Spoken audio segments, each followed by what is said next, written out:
Nezaka tokony atao mba hisiraka ny zoan'ny ankizy tokony asiana ny tobi-pahasalamana. Zay tokony hiditra an-dakilasy, tokony ampiana an'izay zao fandaharam-pianarana hoe fahaizana ankizy miaina, fahaizana miatrika ny ho avy. Asiana fanaraha-maso eo amin'ny ankizy izay mbola tsy ampy taona. Ny ankizy sy ny tanora no ho avin'ny firenena anankiray.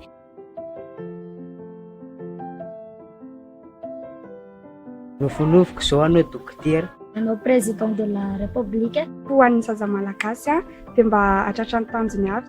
Mba sambanana ny safidiny, mba hanampahaizana hanovan'ity Madagasikara ansika ty. Mba hisitraka ny zo maha-ankizy anay izay. Ho tonga olombana ho an'ny firenena. Ho hitan'ny rehetra fa na ankizy aza na tanora dia afaka hitondra ny anjara birikiny.